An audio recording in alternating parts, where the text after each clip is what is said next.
The brass bell above the shop door had just finished its gentle chime when I heard Ryan's voice cutting through the afternoon quiet like a rusty blade.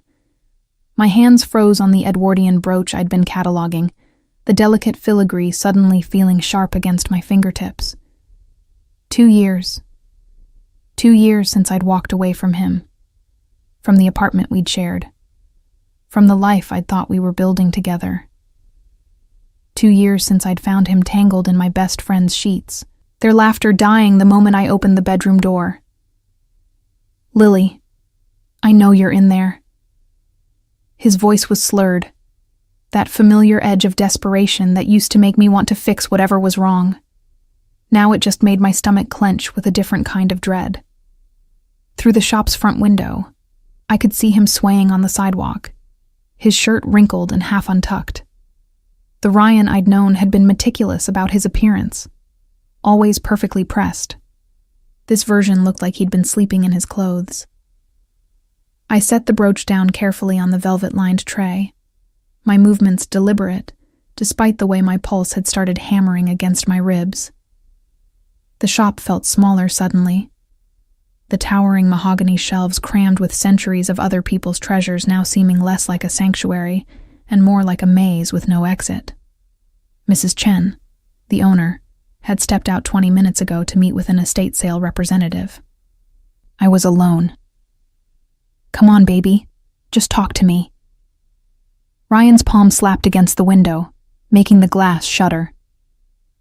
"You can't ignore me forever. We need to talk about what happened. It was a mistake, you know that. Sarah didn't mean anything." My jaw clenched so hard I felt it in my temples. Sarah. The name still stung like iodine on a fresh wound. She'd been my friend since college, the one who'd helped me move into my first apartment, who'd held my hair back when I had food poisoning, who'd sworn she'd never let a man come between us. Until one did. Until Ryan. I backed away from the counter, my sensible flat silent on the worn Persian rug that covered the shop's hardwood floor. The familiar scent of old wood and furniture polish usually calmed me, but today it felt cloying, thick in my throat. I moved deeper into the shop, past the Victorian writing desk with its forest of tiny drawers, past the collection of Art Deco jewelry in the locked display case, past the shelf of antique pocket watches that ticked their separate rhythms into the dusty air. That's when I collided with something solid and warm. "Careful." The voice was low, controlled, with an accent I couldn't quite place.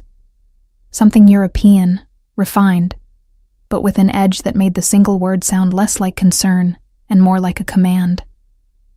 Strong hands steadied me by my upper arms, and I looked up into a face that made my breath catch for an entirely different reason than Ryan's arrival had. He was tall, well over 6 feet, with dark hair swept back from a face composed of sharp angles and shadows.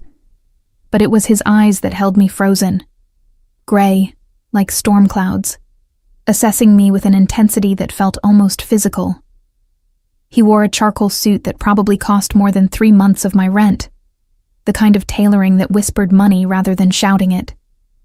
His shirt was unbuttoned at the collar, revealing the hollow of his throat, and on his wrist was a watch that I recognized immediately as a Patek Philippe, vintage, worth more than most people made in a year. "I apologize," I managed, my voice steadier than I felt. "I didn't realize anyone else was in the shop." Clearly. His hands remained on my arms a moment longer than strictly necessary before releasing me. "Though I'm curious why you're fleeing from the man outside who's making quite the scene." Heat flooded my cheeks. Of course he'd heard. Of course he knew. The shop wasn't that large, and Ryan's voice carried like he wanted the whole street to witness his performance. "Ex-boyfriend," I said shortly, smoothing down my blouse even though it didn't need smoothing. It was a nervous habit, one I'd developed during the months after the breakup, when I felt like everything about me needed constant adjusting, constant fixing. "He's drunk and being ridiculous. I'm sure he'll leave soon." "Will he?" The stranger's gaze moved past me toward the front window, where Ryan's silhouette was visible, pacing back and forth. He seems rather persistent. "Lily!" Ryan's voice grew louder, more aggressive. "I see you back there. Stop hiding and face me like an adult. We need to talk about us, about giving me another chance. Sarah was nothing. You hear me? Nothing." I closed my eyes, mortification washing over me in waves. This was exactly what I'd been trying to avoid for 2 years. Drama, confrontation, Ryan's particular brand of entitled neediness that had once felt like devotion, but now revealed itself as something far less flattering. "I should probably call someone," I said, more to myself than to the stranger. "Mrs. Chen will know what to do when she gets back." "And how long until she returns?" "Maybe 20 minutes? Half an hour?" I glanced at the antique clock on the wall, its brass pendulum swinging with mechanical precision. Time felt elastic suddenly, each second stretching uncomfortably as Ryan's voice continued its assault on my carefully rebuilt peace. The stranger made a considering sound, still studying the front of the shop with those unsettling gray eyes, long enough for him to either break the window or draw a crowd. Neither option seems particularly pleasant for business. He wasn't wrong. Ambridge Antiques had a reputation for discretion, for being a quiet haven where serious collectors could browse without the aggressive sales tactics of larger galleries. The last thing we needed was a spectacle. "What would you suggest?" I asked, hearing the edge of sarcasm in my voice even as I felt my hands trembling. "Because I'm open to ideas that don't involve me having to actually speak to him." The corner of his mouth lifted in something that wasn't quite a smile. "I could have a word with him." "No." The response was immediate, visceral. Something about this man suggested that any word he had would be the kind that left lasting impressions, and not the good kind. "I appreciate the offer, but I can handle Ryan. He's just drunk and stupid, not dangerous." "Are you certain?" The question was mild, but his eyes had narrowed, focused on something beyond the window. "Because he's trying the door now." My head whipped around. Ryan had his hand on the antique brass handle, turning it, testing it. Thank God I'd locked it after Mrs. Chen left, standard procedure when working alone. But the old lock was finicky, and if he put enough pressure on it. "Lily, open this door right now. I know you're avoiding me. It's been 2 years, for Christ's sake. How long are you going to punish me for one mistake?" One mistake. As if betrayal could be quantified, as if the shattering of trust was merely a single misstep that could be apologized away.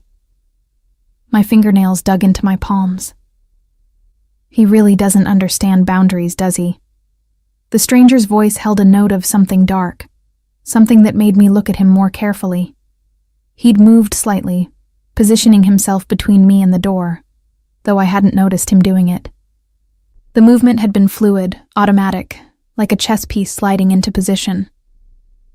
Ryan never did, I admitted. He thought persistence was romantic. Turns out it's just exhausting. "Lily, I swear to God, if you don't open this door..." "What will you do, Ryan?" The words escaped before I could stop them, years of suppressed anger finally finding voice. "Break it down? Scream louder? Maybe call Sarah and see if she'll come hold your hand while you harass me?" The silence that followed was absolute. Even the pocket watches seemed to hold their breath. Then Ryan's face appeared at the window, pressed close to the glass, his eyes wild and unfocused. "You bitch!" he snarled, all pretense of romantic desperation evaporating. "You sanctimonious little bitch. You think you're so much better than me now, working in your precious little shop, pretending to be some kind of expert. You're nothing, Lily. You were nothing when I met you. And you're nothing now. Nobody else is going to want you. Nobody else is going to..." The stranger moved. One moment he was beside me. The next he was there, his hand sliding around my waist with shocking familiarity, pulling me against his side. His other hand came up to cup my jaw, tilting my face toward his. I had exactly 1 second to register what was happening before his mouth covered mine. The kiss was nothing like the tentative, fumbling kisses Ryan and I had shared when we first started dating. This was deliberate, controlled, and absolutely devastating in its confidence.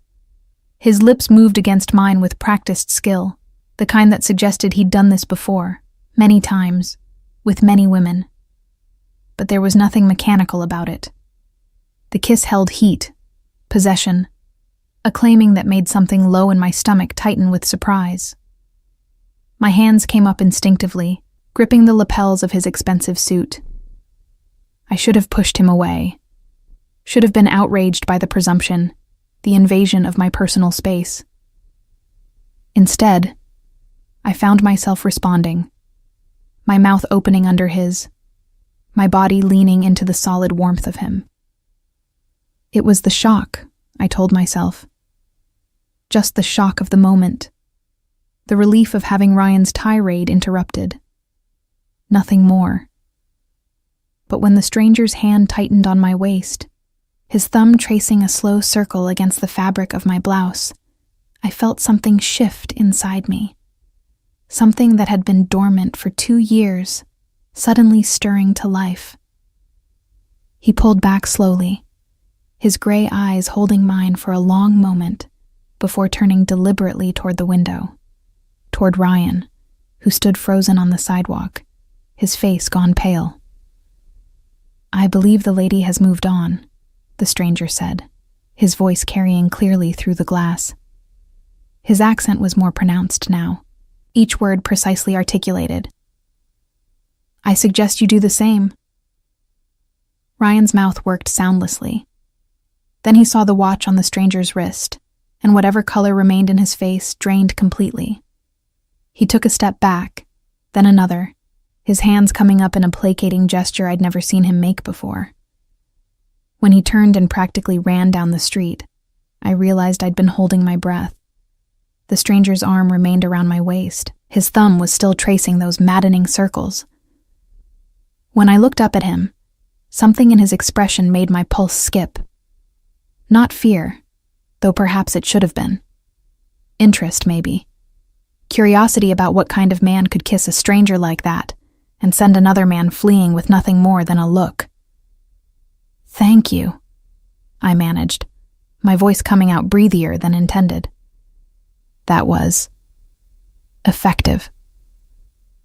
"I'm Kieran." He said it like it should mean something, like his name carried weight. Maybe it did, given Ryan's reaction. "Lily, but you already knew that." His mouth curved in that almost smile again. Hard to miss, given the serenade. I should have stepped away from him, should have put proper distance between us. Instead, I found myself asking, "The pocket watch you were looking at earlier, the Victorian one with the hunting scene engraving, are you interested in purchasing it?" Something flickered in his eyes, surprise perhaps, or approval. "Among other things."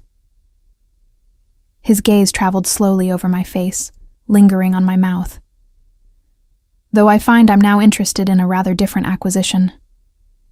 Heat bloomed in my cheeks again, but this time it felt different. Less like embarrassment and more like awareness.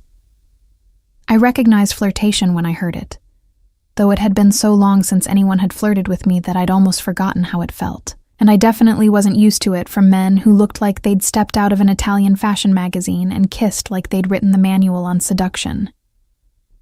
"The watch is $1,200, I said, trying to reclaim some professional footing. "It's in excellent condition, fully functional, with the original case and papers. A remarkable piece for any collection." "I'll take it." He said it without hesitation, without even asking to examine it more closely. "And I'd like to discuss your expertise with antique pieces. I'm hosting a private auction next month. Rare artifacts, primarily European, some pieces quite valuable. I could use someone with knowledge to authenticate items and advise on proper handling." My eyebrows rose. Private auctions were expensive affairs, usually invitation-only events for serious collectors with serious money. Mr. Kieran is fine. Kieran, I'm flattered, but I mostly work with small estate pieces here. Nothing on the scale of what you're describing. Knowledge is knowledge, he said simply. And I've been watching you catalog that brooch for the last 20 minutes. Your attention to detail is exactly what I need. A chill ran down my spine that had nothing to do with the temperature. You've been watching me for 20 minutes? Observing, he corrected, unfazed by my alarm. There's a difference. I needed to see if you were truly knowledgeable or merely decorative. You passed the test before your ex-boyfriend arrived to provide additional entertainment. There was something in his tone that should have warned me. Something in the casual way he admitted to surveillance, to testing me without my knowledge or consent. But I was still processing the kiss, still feeling the ghost of his mouth on mine, and my usual common sense seemed to have temporarily vacated the premises. The auction is in a month, you said? He inclined his head. I'll pay consultant rates, of course. $5,000 for the event, plus travel and accommodation if any viewing requires it. $5,000. I tried not to let my shock show, but given that I made barely $30,000 a year working for Mrs. Chen, it was hard to maintain composure. That was nearly 2 months' salary for what sounded like a few days' work.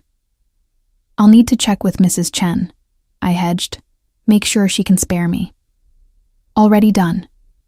At my startled look, he smiled, a real smile this time, showing white teeth that somehow made him look more predatory rather than less. I spoke with her briefly before you arrived. She's quite enthusiastic about the opportunity for her shop to be associated with high-end collectors. Consider it part of your training. Mrs. Chen knew about this? Had agreed to it? I felt like I'd missed several important steps in a conversation. When would you need an answer? Now would be ideal. He pulled a business card from his inner pocket, the cardstock heavy and cream-colored, embossed with a single name, Kieran Volkov. No company name, no title. Just the name and a phone number. Though I'm willing to give you until tomorrow morning to decide. Fair warning, however. I don't often make offers twice. The card felt expensive between my fingers, the kind of subtle wealth that didn't need to announce itself. Kieran Volkov. The surname was Russian, which explained the slight accent I couldn't place earlier. And there was something else about that name, something tickling at the back of my memory. But I couldn't quite catch it. I'll call you, I said, slipping the card into my pocket. One way or another, by 10 tomorrow morning. Excellent. He stepped back finally, breaking the circle of intimacy we'd somehow created in the middle of Mrs. Chen's shop. And Lily? If your ex returns, don't hesitate to contact me. I'm quite good at handling persistent problems. The way he said it sent another chill through me, though this one was harder to classify. Warning, promise, threat. With Kieran Volkov, it seemed entirely possible the answer was all three. He collected his pocket watch, paid in cash, $1,200 bills he produced from a money clip without counting, and left with a nod that felt more like a dismissal than a goodbye. The bell above the door chimed his departure, and suddenly I was alone in the shop again, holding a stack of bills and questioning everything that had just happened. My fingers drifted to my lips. I could still feel the kiss, the confident pressure of his mouth, the way his hand had curved possessively around my waist. Ryan had kissed me hundreds of times in the 2 years we'd been together, but none of those kisses had ever made my knees feel unsteady. This was ridiculous. I was being ridiculous. Kieran Volkov was clearly wealthy, clearly accustomed to getting what he wanted, and apparently, what he wanted included kissing strange women in antique shops to prove a point to their ex-boyfriends. That didn't make him Prince Charming. It made him presumptuous at best, dangerous at worst. But $5,000. I locked the money in the shop's safe and returned to cataloging the brooch, trying to focus on the familiar task. The filigree work was exceptional, Probably 1910s based on the style, with seed pearls arranged in a floral pattern. My hands moved automatically, recording measurements and conditions in the shop's inventory system. But my mind was elsewhere. Kieran Volkov. The name bothered me, nagging like a forgotten appointment. Where had I heard it before? By the time Mrs. Chen returned, full of apologies for the delay and excited chatter about the estate sale she'd just attended, I'd finished the brooch and moved on to a collection of Victorian hairpins. I listened to her describe the treasures she'd acquired: a complete set of Meissen porcelain, some Art Nouveau jewelry, a writing desk that needed restoration but had good bones, while trying to figure out how to bring up Kieran's offer. Mrs. Chen, I finally interrupted her enthusiastic cataloging. Did a man come in earlier? Tall, dark hair, expensive suit. Said his name was Kieran? Her eyes lit up. Mr. Volkov. Yes. Such a distinguished gentleman. He was very interested in the pocket watches. Did he make a purchase? The Victorian hunting scene piece. Paid in cash. I paused, choosing my words carefully. He also mentioned something about a private auction. Said he'd spoken with you about having me help authenticate items. Mrs. Chen's smile grew even wider. Oh, yes. What an opportunity, Lily. Mr. Volkov is very well connected in the collector's world. Having Ambridge Antiques associated with his events could bring us clients we'd never reach otherwise. I told him of course you'd be available to help. Of course she did. Mrs. Chen was a brilliant businesswoman, but she sometimes forgot that her employees might have opinions about how their time was allocated.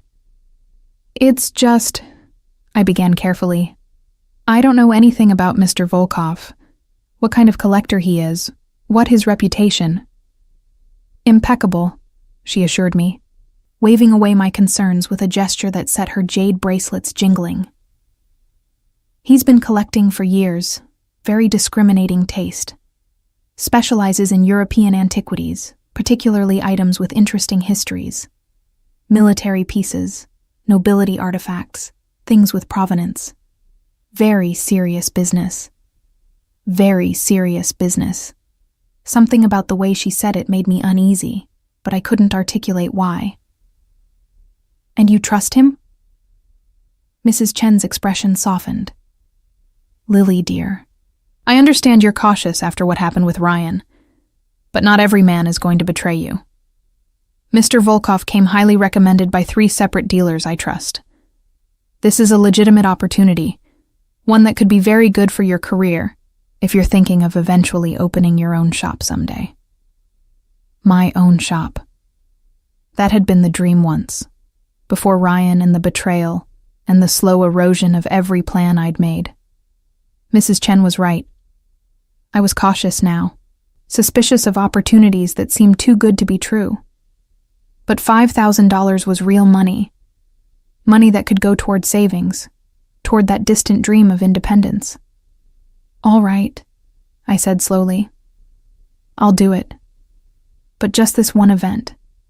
If it feels wrong or if he's unprofessional, then you'll walk away immediately, and I'll support that decision completely. Mrs. Chen squeezed my hand, her skin papery and warm. Trust your instincts, Lily. They've kept you safe this far. That night, alone in my studio apartment that still felt too empty 2 years after Ryan's departure, I pulled out Kieran's card and stared at it. The embossing caught the light from my desk lamp, the letters seeming to shift and shimmer. I opened my laptop and typed his name into the search bar. The results made my stomach drop. Kieran Volkov wasn't just a collector. He was the Kieran Volkov, owner of multiple galleries across Europe, runner of high-stakes private auctions that catered to billionaires and royalty, and according to several forums I found buried in the search results, a man with connections to the kind of business that didn't get discussed in polite company. The black market, stolen artifacts, things that disappeared from museums and reappeared in private collections. Nothing concrete, nothing that could be proven, just whispers and speculation, and carefully worded warnings about dealing with him. but enough to paint a picture that was very different from the one Mrs. Chen had described. I should have called him right then and declined. Should have stayed in my safe, small world where the most dangerous thing I faced was a drunk ex-boyfriend and late rent. But my phone buzzed with a text from an unknown number. Tomorrow, 10 a.m. I look forward to your answer. K. And despite every instinct screaming at me to run, despite the warnings scattered across my laptop screen, I found myself thinking about gray eyes and a kiss that had felt like falling off a cliff, terrifying and exhilarating in equal measure. I thought about $5,000 and the dream of my own shop. I thought about the way Ryan had fled at the sight of Kieran's watch, and I thought about the way I'd felt for those few seconds in Kieran's arms. Not broken, not betrayed, not small and careful. Alive. I called Kieran at exactly 10 the next morning, my finger hovering over the dial button for a full minute before I finally pressed it. He answered on the first ring, as if he'd been waiting. Lily, I trust you've made a decision. No greeting, no pleasantries, straight to business. I appreciated that more than I wanted to admit. I'll do it, I said, keeping my voice professional. The authentication work for your auction. But I have conditions. A pause, then what sounded like genuine amusement. Conditions. How refreshing. Go on. Everything stays professional. No more surprise kisses. No personal involvement beyond the scope of the work. And if anything about this feels illegal or questionable, I walk away immediately. No questions, no arguments. Agreed. He said it so easily that I wondered if he'd expected the boundaries, perhaps even approved of them. Though I should note that the kiss yesterday wasn't unprofessional. It was strategic. Your ex-boyfriend needed to understand you were no longer available for his dramatics. You could have just asked me to pretend to be with someone. I could have, he acknowledged, but that wouldn't have been nearly as effective, or as enjoyable. Heat crept up my neck. Mr. Volkov. Kieran. And I'm teasing you, Lily. Professional distance as requested. The auction preview is this Friday at my gallery here in the city. I'll send a car for you at 6. Dress is cocktail attire. You'll be meeting some of the potential bidders, and first impressions matter in this world. A car, cocktail attire, meeting billionaires. This was so far outside my normal existence that I almost laughed. I don't really have cocktail attire, I admitted. My wardrobe is mostly work clothes for the shop. Then go shopping. Consider it a business expense. Before I could protest, he continued. I'll have my assistant transfer an advance to your account this afternoon. $2,000 should be sufficient for appropriate clothing and any other necessities. The remainder will be paid upon completion of the event. $2,000 just for clothes. I thought of my closet with its collection of sensible blouses and practical slacks, the single black dress I'd worn to my grandmother's funeral 3 years ago. Nothing in there would be remotely suitable for the kind of event Kieran was describing. That's very generous, but it's not generosity, it's investment. If you're representing my interests, you need to look the part. My assistant will also send over a portfolio of the items you'll be authenticating. Familiarize yourself with them before Friday. Any questions about provenance or documentation, contact me directly. He hung up before I could respond, leaving me staring at my phone and wondering what I'd just agreed to. The money appeared in my account 3 hours later, along with an email from someone named Dmitry Sokolov containing 50 pages of detailed photographs and documentation. I spent my lunch break scrolling through images of artifacts that took my breath away. A Fabergé cigarette case, a medieval illuminated manuscript page, a collection of Napoleonic medals, a Renaissance-era dagger with a jeweled hilt. Each piece was worth more than I'd make in years at the shop. And someone was trusting me to authenticate them. The realization was both thrilling and terrifying. That evening, I did something I hadn't done in 2 years. I went shopping for myself. Not practical shopping for work necessities or grocery staples, but actual shopping for pleasure. The boutique Kieran's assistant had recommended in the email was in a part of the city I rarely visited, where the storefronts gleamed with subtle elegance, and the price tags made my eyes water. But the saleswoman who greeted me was kind rather than condescending. And when I explained what I needed, something sophisticated but not overly formal, something that would help me look knowledgeable rather than decorative, she seemed to understand immediately. We settled on a deep emerald dress with a fitted bodice and a skirt that moved like water when I walked. It was the most expensive single item I'd ever purchased for myself, and when I looked in the mirror, I barely recognized the woman staring back. She looked confident, professional, like someone who belonged in Kieran Volkov's world. The illusion lasted until I got home and spent the next 3 nights barely sleeping, studying the auction portfolio until I could recite the provenance of every piece from memory. The Fabergé case had belonged to a Russian count before the Revolution. The manuscript page was from a 14th century Book of Hours, probably French based on the illustration style. The medals had been awarded during the Peninsular War, each one with detailed records of the recipient's service. Everything was immaculately documented. Everything had a clear chain of ownership. Everything was exactly what it claimed to be. So why did I feel like I was missing something? Friday arrived with unseasonable warmth, the kind of late September evening that felt like summer's last gift before autumn took hold completely. The car Kieran sent was a black Mercedes with a driver who introduced himself as Anton and treated me with the same courteous professionalism I'd expect for someone far more important. We drove through the city as the sun set, painting the buildings in shades of amber and rose, until we reached the gallery district I'd only ever seen in magazines. Kieran's gallery occupied the ground floor of a converted warehouse, all exposed brick and soaring ceilings with track lighting that made the space feel like a modern cathedral. Through the windows, I could see people already inside.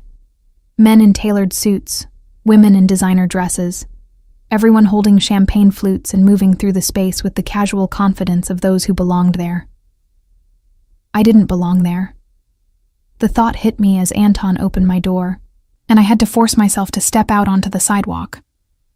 My new dress suddenly felt like a costume. My carefully applied makeup like war paint for a battle I wasn't equipped to fight. "Miss Reyes." Kieran's voice made me turn, and I found him standing in the gallery's entrance, backlit by the warm interior glow. He wore a black suit tonight, the jacket perfectly tailored to his broad shoulders, his shirt a crisp white that made his gray eyes seem even more intense. When he looked at me, something flickered in his expression. Approval, perhaps, or satisfaction. "You look exceptional." "Thank you." I smoothed my hands over the dress, that nervous gesture reasserting itself. I wasn't sure if this would be appropriate. "It's perfect." He offered his arm, a gesture that felt oddly old-fashioned and completely natural at the same time. "Come, let me introduce you to some of the collectors, and then you can examine the pieces. Several bidders have questions about authenticity that I'd prefer to have you address directly."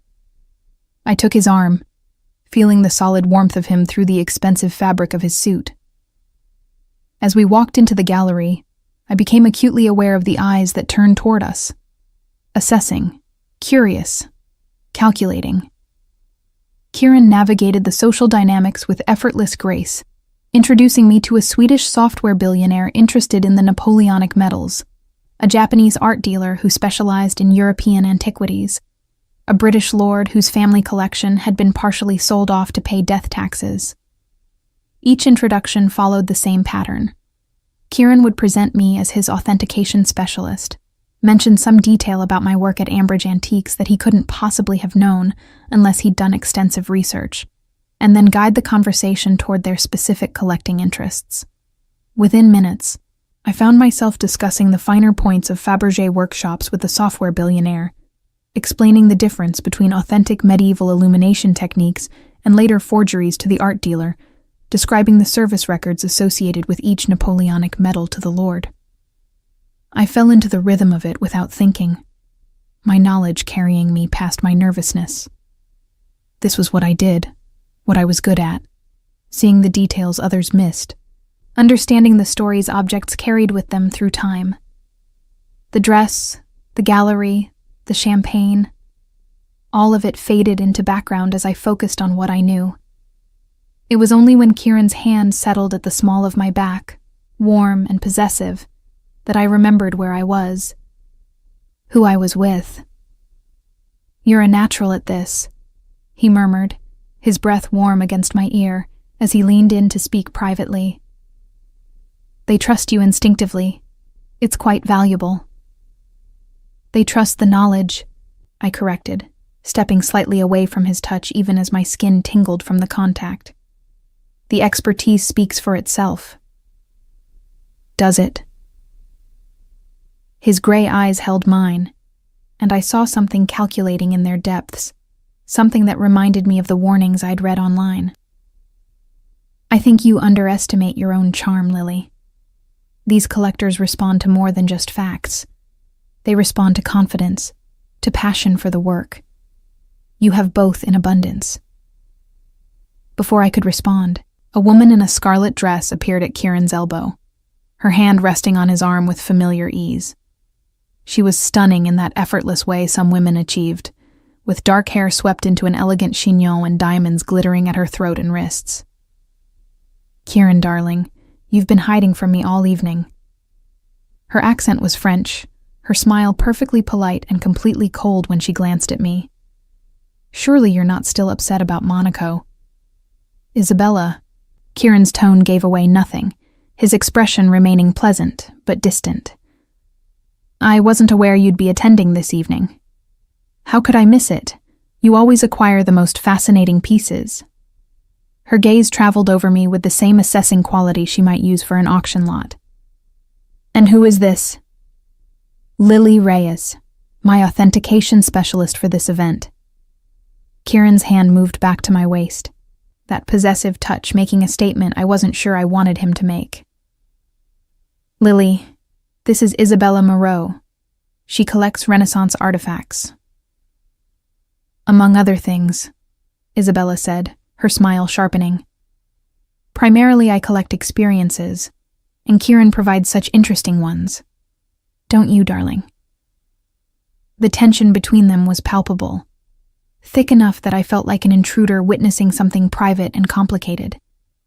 Whatever history they shared, it wasn't resolved, and I had no desire to be caught in the middle of it. "If you'll excuse me," I said, seizing the opportunity to extract myself. "I should examine the dagger more closely. Lord Pemberton had some questions about the jeweled hilt that I want to address before the bidding begins." I didn't wait for permission, just stepped away from Kieran's touch and moved through the crowd toward the display, where the Renaissance dagger rested on black velvet under carefully controlled lighting. My hands were shaking slightly as I pulled on the cotton gloves I'd brought specifically for handling delicate artifacts, and I forced myself to focus on the blade's Damascus pattern, the way the steel had been folded and forged centuries ago by a master craftsman. "Running away so soon?" The voice was male, accented like Kieran's, but rougher, less refined. I looked up to find a man watching me from across the display case. He was younger than Kieran, maybe early 30s, with similar dark hair, but eyes that were brown instead of gray. Something about his stance suggested he was used to fighting, to physical confrontation rather than verbal sparring. "Can't say I blame you. Isabella has that effect on people." "I wasn't running," I said evenly. "I was working." "Of course." His smile suggested he didn't believe me for a second. "You're the expert Kieran brought in. Lily, right?" "I'm Alexei Volkov, Kieran's younger brother, though he rarely admits to the relation." Volkov. So this was family, which explained some of the similarities in appearance. But where Kieran moved with controlled precision, Alexei had a restless energy that made him seem constantly in motion even when standing still. "It's nice to meet you," I said, unsure of what else to say. "Are you interested in the dagger?" "Not particularly. I'm more interested in why my brother is collecting people these days." At my confused look, he laughed. Kieran doesn't usually bring in outside consultants for authentication. He has a whole team of experts he works with regularly. Experts with decades of experience and impressive credentials. No offense, but you're what, 23? 24? Fresh out of art history graduate school and working in a secondhand shop? The casual dismissal stung, particularly because part of it was true. I was 23, and while I had my degree, it was from a state school, not some prestigious institution.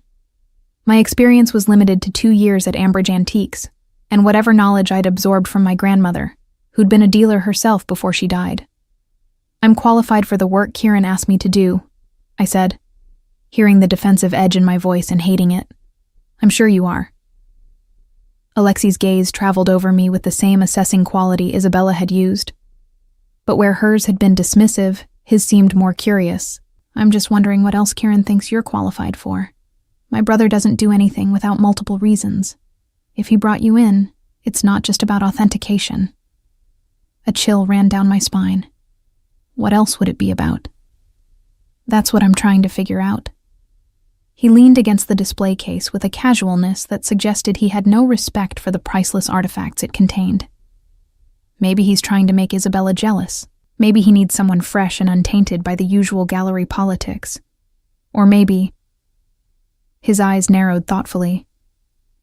Maybe he saw something in you that reminded him of someone he lost. I think you're reading too much into a simple business arrangement, I said, though uncertainty was creeping in. Was I really here just for my expertise? Or was I serving some purpose I didn't understand? Maybe. Alexei didn't sound convinced. But if I were you, I'd be careful. Kieran collects things. Beautiful things, rare things, things with interesting histories. And he doesn't like to let go of his acquisitions. Before I could respond, Kieran appeared at my shoulder, his presence sudden and somehow ominous. Alexei, I wasn't aware you'd been invited. I wasn't. The younger Volkov pushed off from the display case, his smile never quite reaching his eyes. But when has that ever stopped me? Family should support family, shouldn't they, brother? A family should respect boundaries. Kieran's voice was soft, dangerous in a way I hadn't heard before. This is a business event, not a social gathering. Everything's business with you, Kieran. That's always been your problem. Alexei's gaze flicked to me, then back to his brother. Try not to break this one, yeah? She seems nice. He walked away before Kieran could respond, disappearing into the crowd with the same restless energy he'd arrived with. I stood frozen, processing what had just happened, what Alexei had implied about his brother, and broken things and acquisitions that weren't allowed to leave. I apologize for my brother, Kieran said, his hand settling once again on my waist. The gesture was becoming familiar, almost comfortable, which should have alarmed me more than it did. He has a gift for inappropriate observations. Is he right? I asked, looking up at Kieran's carefully neutral expression. Am I here for more than authentication work? Something flickered in those gray eyes. Calculation, decision, truth measured against strategic advantage. You're here because you're brilliant at what you do, because collectors respond to your genuine passion, and because I enjoy your company. Does there need to be more reason than that? It wasn't an answer. Not really. But before I could press further, the gallery lights dimmed slightly, and a woman I recognized as Kieran's assistant stepped to a small podium at the front of the space. Ladies and gentlemen, if you'd please take your seats, the auction will begin shortly. The next 2 hours passed in a blur of bidding wars and subtle tensions. I sat beside Kieran at a table near the front, watching as each piece I'd authenticated sold for sums that made my head spin. The Fabergé case went for $200,000 to the Swedish billionaire.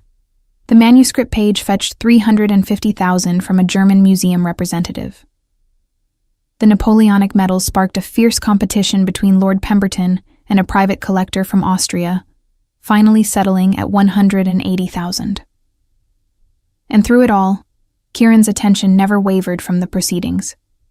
He was completely in his element here, conducting the auction with subtle gestures and meaningful glances, letting his assistant handle the actual calling of bids while he orchestrated the larger drama. I watched him work with a mixture of fascination and growing unease, seeing clearly now what Alexei had meant about collections and acquisitions. This was a man who knew how to identify value, how to acquire what he wanted, how to keep it. When the Renaissance dagger came up for bidding, Isabella entered the fray with aggressive determination. She drove the price higher and higher, clearly willing to pay whatever it took to win. But in the end, she lost to an anonymous phone bidder, who Kieran's assistant identified only as Client 47. The look Isabella shot Kieran as the gavel came down suggested she knew exactly who Client 47 was and wasn't happy about it. By the time the auction concluded, with the final tally exceeding $4 million in sales, my head was pounding from champagne and concentration. Kieran walked me through the emptying gallery toward where Anton waited with the car, his hand maintaining that now familiar position at the small of my back. "You exceeded expectations," he said as we reached the entrance. "The collectors trusted your assessments completely. Several have already expressed interest in future events, contingent on your participation." "I just told them what I knew," I said, exhaustion making me honest. "The pieces spoke for themselves." "Did they?" He turned to face me, close enough that I could smell his cologne, something expensive with notes of cedar and smoke. "Or did you give them context, history, meaning beyond mere provenance? That's what makes you valuable, Lily. Not just your knowledge, but your ability to make others care about it." The compliment warmed me more than it should have, especially after Alexei's warnings and Isabella's obvious jealousy and the general strangeness of an evening spent among millionaires. "Thank you," I said, "for the opportunity, and for trusting me with such valuable pieces." "The pieces were never at risk. I researched you thoroughly before approaching you at the shop. I knew your expertise was sound." His hand came up to tuck a strand of hair behind my ear, the gesture intimate and presumptuous and somehow completely natural. "It was your character I was curious about, whether you could handle this world without being corrupted by it. And what's your assessment?" His smile held secrets I wasn't sure I wanted to know. "Still gathering data, but the preliminary results are promising." Anton coughed politely from beside the car, breaking the moment. Kieran stepped back, creating proper distance between us once more. "I'll contact you next week about payment and future opportunities," he said, his tone shifting back to business. "In the meantime, if you have any concerns or questions about tonight's event, don't hesitate to call." I nodded, suddenly eager to be back in my small apartment, away from gray eyes and complicated family dynamics and the seductive danger of Kieran Volkov's world. Anton held the door for me, and I slid into the Mercedes' leather interior with relief. But as we pulled away from the gallery, I looked back to see Kieran still standing in the entrance, his silhouette framed by golden light, watching me leave with an expression I couldn't read. And I realized that Alexei had been right about one thing. Kieran Volkov didn't do anything without multiple reasons. I just had no idea what all of them were yet. The check arrived by courier on Monday afternoon, $5,000 exactly as promised, along with a handwritten note on heavy cardstock that simply read, "Until next time. K." I deposited it immediately, watching my bank balance jump to a number I hadn't seen since before the breakup with Ryan, when we'd still been saving together for a future that would never materialize. The money felt both real and surreal, tangible proof that Friday's auction had actually happened and wasn't some elaborate fever dream. Mrs. Chen was delighted when I returned to work, full of questions about the event and the collectors I'd met. I gave her an edited version that emphasized the professional aspects and downplayed the personal tensions, particularly Isabella's obvious history with Kieran and Alexei's cryptic warnings. Some instinct told me to keep those complications private, at least until I understood them better myself. "You see," Mrs. Chen said, beaming with satisfaction as she arranged a new display of Victorian jewelry. "I told you Mr. Volkov was a legitimate opportunity, and now you have connections to serious collectors. This could be very good for both of us." She wasn't wrong. By Wednesday, 2 of the auction attendees had called the shop directly, asking if I could examine pieces they were considering for purchase. Small jobs, consulting work that paid a few $100s each, but it represented something larger, a foothold in a world I'd only glimpsed before. I was cataloging a collection of antique pocket watches when my phone buzzed with a message from an unknown number. "Dinner tonight? I have a proposition for you." "Kay." My pulse jumped, fingers tightening around the watch I'd been examining. Professional distance, I'd told him. No personal involvement beyond the scope of work. But dinner could be business, couldn't it? Kieran had mentioned future opportunities. "What kind of proposition?" I typed back, proud of how steady my thumbs were despite the nervous flutter in my stomach. The kind best discussed over wine and proper food. 8 p.m., Marconi's. Anton will collect you at 7:45. Marconi's. I'd heard of it. One of those Italian restaurants where reservations were impossible to get, and the prices weren't listed on the menu because if you had to ask, you couldn't afford it. The kind of place Ryan had always promised to take me someday, but never did. I should have declined. Should have insisted on meeting at a coffee shop during daylight hours, somewhere neutral and public where business could be discussed without the intimacy of wine and candlelight. "I'll meet you there," I replied instead. "No car necessary." A pause then. "As you wish. I look forward to seeing you again, Lily." Mrs. Chen noticed my distraction for the rest of the afternoon, but she didn't comment beyond a knowing smile when I asked to leave an hour early.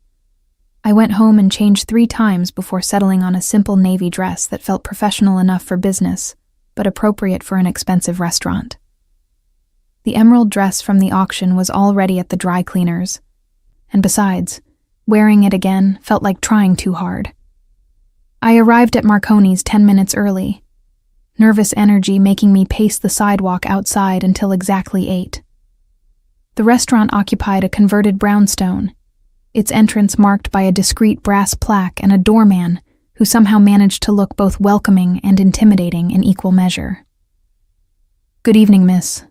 Name for your reservation." "I'm meeting Kieran Volkov," I said, hating how uncertain my voice sounded. The doorman's expression warmed immediately. "Of course, Mr. Volkov is expecting you. Right this way, please."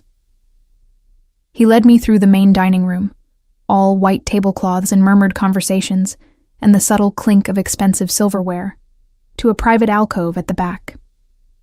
Kieran rose as I approached, and I was struck again by how he looked like he belonged in places like this. The charcoal suit he wore probably cost more than my monthly rent, but it was the way he carried himself that really sold the image. Confident without arrogance, powerful without being overbearing. "Lily, thank you for coming." He held my chair, waited until I was seated before returning to his own. "I wasn't certain you would." "You said you had a proposition," I replied, accepting the menu the hovering waiter offered. "I'm curious what it could be." Direct as always, I appreciate that quality. Kieran nodded to the waiter, who disappeared silently. "I've been thinking about Friday's auction, about how naturally you interacted with the collectors. Several of them have contacted me specifically to ask when you'll be available for future consultations." Pride warmed my chest despite my determination to remain professional. Mrs. Chen mentioned some of them called the shop as well. "I'm not surprised. You have a gift for making people trust you, for translating knowledge into something accessible without condescension. It's quite rare." He paused as the waiter returned with wine, red, expensive, poured with the kind of reverence usually reserved for religious ceremonies. "Which brings me to my proposition. I'd like to hire you as my permanent authentication consultant for all my events. Not just auctions, but private sales, estate evaluations, collection assessments, regular work, generous compensation, and access to pieces you'd never encounter otherwise. I stared at him, trying to process what he was offering. Permanent? As in leaving Mrs. Chen's shop? Not necessarily. This would be contract work, flexible scheduling around your current position. Though if you chose to transition to full-time consultation, I'd make it worth your while financially. He sipped his wine, watching my reaction carefully. You'd travel occasionally. London, Paris, Vienna, wherever the pieces are located. All expenses paid, of course, plus per diem and consultant fees that would exceed what you're currently making annually. It was too much. Too good. The kind of opportunity that people spent years building toward. And he was offering it after a single successful event. Why me? I asked bluntly. You said yourself you have a team of experts with decades of experience. Why not use them? Because they're known quantities, predictable in their assessments and their loyalties. You're fresh, untainted by the politics and relationships that complicate this world. He set down his wine glass, leaning forward slightly. And because I enjoy working with you. Call it intuition, but I think we could build something interesting together. The phrasing made my skin prickle with awareness. Build something. In business terms, you mean? Of course. His smile suggested he knew exactly what I was thinking. What else would I mean? The waiter's return to take our orders saved me from answering. I ordered something at random, barely registering what it was, my mind racing with possibilities and dangers in equal measure. Working regularly with Kieran would mean money, security, access to a world I'd only dreamed about. But it would also mean continued exposure to whatever darkness lurked beneath his polished surface. The warnings Alexei had offered about broken things and collections that weren't allowed to leave. I need time to think about it, I said, once the waiter disappeared again. This is a significant decision. Take all the time you need. Kieran's tone was understanding, but something in his eyes suggested he already knew what my answer would be. Though I should mention that I have an estate assessment in London next week, a Tudor-era collection that's being liquidated by the family. If you're interested in observing before committing, you'd be welcome to join me. Consider it a working interview. London. I'd never been to Europe, had barely been outside the northeastern United States. The opportunity was staggering. All expenses paid? I asked, already knowing I was going to say yes, unable to stop myself despite every warning bell ringing in my head. Naturally, first-class flights, 5-star accommodations, 3 days in London with a day of sightseeing built in if you'd like. The assessment itself should only take a day, maybe 2, depending on the collection's size. Then yes, I heard myself say, I'll come to London. Kieran's smile was satisfied, victorious in a way that should have alarmed me. Excellent. I'll have Dimitri send you the details tomorrow. We leave Friday evening. The rest of dinner passed in a blur of exquisite food I barely tasted, and conversation that felt simultaneously easy and loaded with unspoken meaning. Kieran asked about my background, my grandmother who'd introduced me to antiques, my abandoned plans for graduate school that had died along with my relationship with Ryan. I found myself telling him things I rarely discussed, stories about my childhood spent in my grandmother's shop, learning to see value in objects others dismissed as junk. She sounds like she was remarkable, Kieran said softly, when I finished describing how my grandmother could spot a genuine piece in a room full of reproductions, just by the way light reflected off its surface. She was. The familiar ache of loss settled in my chest.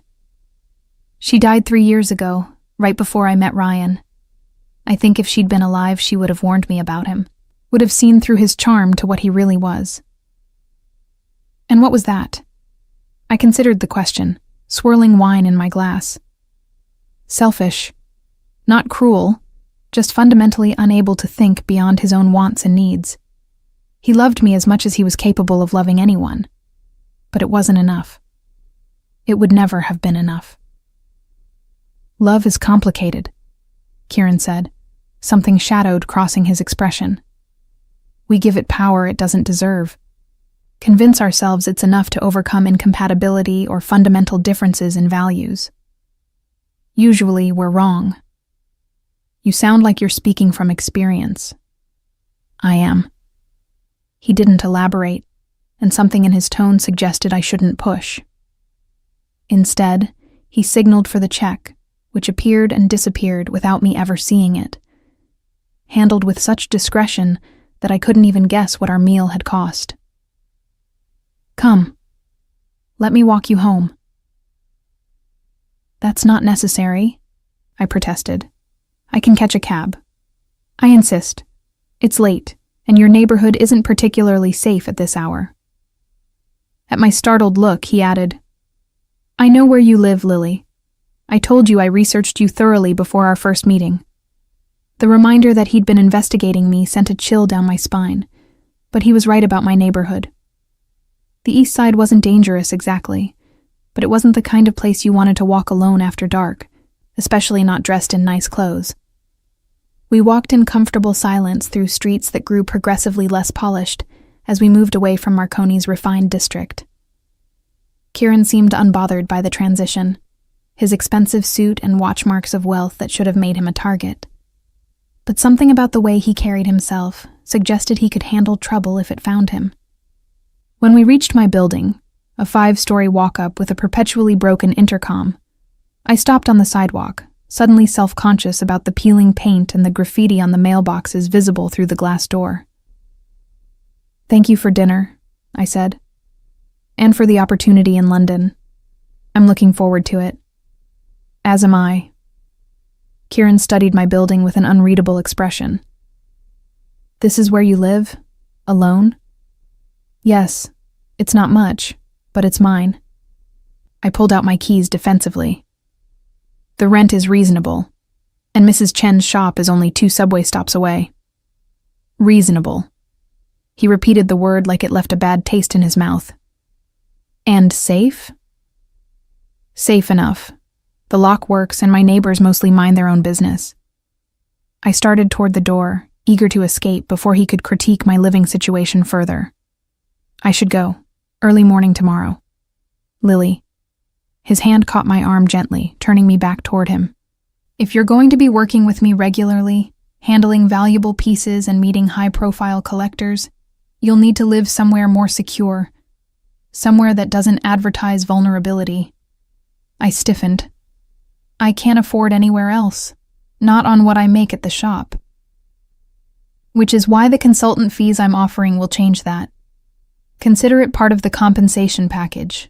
Housing assistance if you choose to relocate to a safer neighborhood. He released my arm, but his gaze held mine. I protect my investments, Lily, and you're becoming quite valuable to me. The phrasing echoed what Alexei had said about Kieran collecting things, about acquisitions that weren't allowed to leave. But before I could formulate a response, a familiar voice shattered the moment. Well, look who's slumming it in our neighborhood. Ryan stepped out of the shadows near my building's entrance, and my heart plummeted into my stomach. He looked worse than he had at the shop. Clothes rumpled, several days of stubble darkening his jaw, eyes bloodshot and wild. And he was swaying slightly, that telltale sign of being several drinks past sense. Ryan. I kept my voice carefully neutral. What are you doing here? Waiting for you. He lurched forward, and I instinctively stepped back, colliding with Kieran's solid presence. We need to talk, Lily. Really talk, without your boyfriend here to scare me off. I'm not her boyfriend, Kieran said mildly, though his hand had settled at my waist with that now familiar possessiveness. I'm her employer, and you're trespassing. Employer. Ryan's laugh was ugly, bitter. Right. Because rich guys always walk their employees home and touch them like that, just for business reasons. His gaze fixed on me, pleading and aggressive in equal measure. Come on, Lily. You can't seriously be with a guy like him. Don't you know who he is? What he does? That's enough. Kieran's voice dropped to something dangerous, something that made the hairs on the back of my neck stand up. Ms. Reyes has made it clear she doesn't wish to speak with you. I suggest you respect that decision and leave. Now. Or what? Ryan swayed forward another step, trying for intimidating and achieving pathetic. You'll have your goons rough me up? Break my legs? Isn't that what guys like you do when people don't cooperate? The tension in the air crystallized into something sharp and terrible. Kieran's hand on my waist tightened imperceptibly, and when he spoke, his accent was more pronounced, each word precisely enunciated. I don't need goons for this, Ryan, and I certainly don't need broken legs to make a point. He paused, letting the implied threat hang in the air. But I do need you to understand something very clearly. Lily is under my protection now. That means if anything happens to her, anything at all, I will hold you personally responsible. Do you understand? Ryan's face had gone pale, whatever drunken bravado he'd mustered evaporating under Kieran's cold stare. I just want to talk to her, that's all. Then make an appointment through proper channels, during business hours, with witnesses present. Kieran's tone made it clear this wasn't a suggestion. Any further attempts to contact her privately will be considered harassment, and I assure you, the consequences will be severe. For a long moment, Ryan just stood there, swaying and struggling to process what was happening. Then he looked at me, something desperate and broken in his expression. This is really what you want, Lily? To be some mob boss's property? I'm not anyone's property, I said quietly, though I wasn't entirely certain that was true anymore. But yes, I want you to leave me alone. That hasn't changed in 2 years, Ryan. It's not going to change now. He flinched like I'd struck him, then turned and stumbled away down the street, disappearing into the darkness with his shoulders hunched against some invisible weight. I watched him go, feeling a complicated mixture of relief, pity, and residual anger. Are you all right? Kieran's voice was gentle now, the dangerous edge gone. I'm fine. Thank you for... I gestured vaguely at where Ryan had been. For handling that. He won't bother you again, said with such certainty that I believed him absolutely. But Lily, you need to understand something. If you're going to work with me, there will be people who try to use you to get to me. Ex-boyfriends, business rivals, individuals with grudges. The security I mentioned isn't optional. It's necessary. Security. You mean bodyguards? The thought was absurd, laughable. I was nobody. Just a girl from a middle-class background working in an antique shop. That's excessive, don't you think? Not when you consider what I do, who I associate with, the value of the items you'll be handling. His hand came up to cup my cheek, the gesture startlingly intimate. And not when you consider how much I'd hate for anything to happen to you. The words hung between us, loaded with meaning I wasn't ready to unpack. I should have stepped back, should have maintained the professional distance I'd insisted on. Instead, I found myself leaning into his touch, drawn by the same magnetic pull I'd felt during that first kiss in Mrs. Chen's shop. Kieran, I whispered, unsure what I was asking for. He leaned down slowly, giving me time to pull away, to protest, to remember all the very good reasons this was a terrible idea. When I did none of those things, his mouth found mine in a kiss that was nothing like the strategic performance from before. This was real, deep, claiming in a way that made my knees weak and my heart race. His other hand came up to tangle in my hair, holding me in place while his tongue traced the seam of my lips, coaxing them apart. I opened for him, tasting wine and something darker, something that felt like danger and desire intertwined. My hands clutched at his suit jacket, pulling him closer, even as warning bells screamed in my head about boundaries and professional distance, and men who collected things they didn't let go. When we finally broke apart, both breathing hard, Kieran rested his forehead against mine. This wasn't part of the plan, he admitted, his voice rough. What plan? The one where I keep you at a professional distance and don't complicate things by wanting you. His thumb traced my lower lip, swollen from kissing. But plans change, and I find I'm not particularly interested in maintaining that distance anymore. I should have said no. Should have reminded him of my conditions, my insistence on keeping things professional.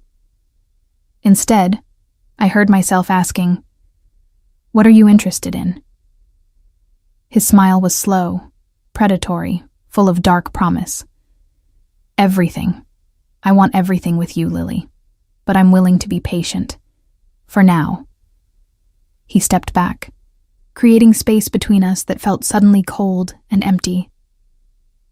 Go inside, lock your door, and think about London, about what working with me really means. We'll discuss it further when we're both thinking more clearly. I nodded mutely, not trusting my voice. He waited until I was inside the building, until I'd climbed the stairs to my third-floor apartment, and the door had closed behind me, before I heard his footsteps retreating down the sidewalk. Only then did I let myself collapse against the door, my hands shaking as I touched my lips where I could still feel the imprint of his kiss. What had I just agreed to? And more importantly, why did the danger of it all make my heart race with something that felt disturbingly like anticipation? The flight to London was unlike anything I'd ever experienced. When Kieran had said first class, I'd imagined slightly larger seats and maybe complimentary champagne. What I got was essentially a private suite with a bed that folded out, a personal entertainment system, and a flight attendant who addressed me by name and seemed to anticipate my needs before I voiced them. Kieran sat across from me, working on his laptop with the focused intensity I was beginning to recognize as his default state. He'd barely spoken since we'd met at the airport, beyond a polite greeting and confirmation that all my documents were in order. It was as if the kiss outside my apartment had never happened. As if he'd never told me he wanted everything with me. Maybe that was for the best. Maybe the distance would help me regain some perspective on this situation I'd stumbled into. You should rest, he said without looking up from his screen. We land at 7 a.m. London time, and the estate assessment begins at 9. I'll need you sharp. I'm too wired to sleep, I admitted, watching the darkness outside the window. Somewhere down there was the Atlantic Ocean, and beyond that, Europe. A continent I'd only seen in textbooks and documentaries. I've never been out of the country before. That made him look up, something like surprise crossing his features. Never. Unless you count a high school trip to Toronto, which I'm guessing you don't. I shifted in my absurdly comfortable seat. My family wasn't the traveling type. My parents worked factory jobs, saved every penny. The idea of flying across an ocean for fun would have seemed wasteful to them. And now? Now I'm doing it for work, which they would approve of slightly more, though they'd probably have concerns about my employer. I watched his reaction carefully. Ryan said some things the other night, about who you are, what you do. He seemed to think I should be afraid of you. Kieran set his laptop aside, giving me his full attention. Are you? Afraid? I don't know. Should I be? He considered the question, his gray eyes serious. That depends on your definition of fear, I suppose. I'm not going to hurt you, Lily. Not physically, not intentionally. But working with me means entering a world with its own rules, its own dangers. People like my brother Alexei, like Isabella. They're part of that world. They understand the costs. And I don't? Not yet, but you're learning. He paused. The Volkov family has been in the antiquities business for 3 generations. My grandfather started it in Russia before the revolution, dealing in art and artifacts that the nobility wanted to sell discreetly. When the Bolsheviks came, he fled to England with a fortune in portable wealth, jewelry, small paintings, icons. He rebuilt the business there, then expanded to France, to Italy, eventually back to Russia after the Soviet Union collapsed. That all sounds legitimate, I said carefully. Most of it is, but not all. When you deal in high-value portable goods, you inevitably encounter items with questionable provenance. Pieces that left their countries of origin through unofficial channels. Collections that were acquired during wartime under circumstances that wouldn't survive modern scrutiny. He leaned forward, elbows on his knees. I don't steal artifacts, Lily. I don't loot archaeological sites or rob museums, but I also don't ask too many questions when a seller's paperwork is imperfect, as long as the piece itself is genuine. That's still illegal, I pointed out. It's complicated. He smiled slightly. Welcome to the gray areas I mentioned. The pieces I handle would end up in private collections regardless. At least through me, they're preserved, authenticated, treated with respect. And occasionally, I facilitate their return to more appropriate institutions when the opportunity arises. Occasionally? More often than you'd think. The Napoleonic medals from last week's auction? 3 of them are going to French military museums as anonymous donations. The manuscript page will end up in a library in Bruges, where similar pages from that book of hours are already housed. Client 47 is actually a front for cultural repatriation efforts. I stared at him, trying to reconcile this information with my assumptions about his business. So you're what? Robin Hood for stolen art? Nothing so romantic. I'm a businessman who occasionally does the right thing when it aligns with my interests. He picked up his laptop again, signaling the end of the conversation. Now get some rest. Tomorrow will be demanding. But sleep wouldn't come despite the comfortable seat and the gentle hum of the engines. My mind kept churning through what Kieran had revealed, trying to decide if it made him better or worse than I'd feared. Gray areas, he'd called them, but gray could conceal anything. I must have dozed eventually, because I woke to Kieran shaking my shoulder gently, his face close to mine in the dim cabin lighting. We're landing soon, he murmured. You should see this. I sat up, disoriented, and looked where he was pointing. Dawn was breaking over London, painting the city in shades of rose and gold. The Thames snaked through the urban landscape like a ribbon, and I could make out landmarks I'd only seen in pictures. Tower Bridge, the Dome of St. Paul's, the London Eye catching the first rays of sun. It's beautiful, I breathed. It is. But when I glanced at Kieran, he wasn't looking at the view. He was looking at me, something soft in his expression that vanished the moment he noticed my attention. Come, we need to prepare for landing. The Tudor estate was located in Kent, about an hour's drive from London proper. A car and driver were waiting for us at Heathrow, not Anton this time, but a British man named James, who handled our luggage with efficient professionalism and navigated the left side driving with ease that made me nervous watching from the back seat. Kieran spent the drive on his phone, conducting business in 3 different languages: English, Russian, and what I thought might be Italian. I watched the countryside roll past, still adjusting to the reality of being in a different country, on a different continent, doing work I'd never imagined possible a month ago. The estate appeared gradually, first as a stone wall lining the road, then as formal gates that James opened with a code, finally as the house itself, a sprawling Tudor manor in honey-colored stone with mullioned windows and chimneys that reached toward the cloudy sky like prayers-made architecture. My God, I whispered. Impressive, isn't it? Kieran put away his phone. Built in 1543 by the Howard family, passed down through generations until the current heir decided he'd rather have cash than history. Our job is to assess what's worth selling and advise on the best methods to do so. A woman in her 60s met us at the entrance, Lady Elizabeth Howard, the current owner's aunt, who'd been tasked with managing the liquidation. She was elegant in that particularly British way, all pearls and cashmere and a voice that could cut glass with its precise diction. Mr. Volkov, punctual as always.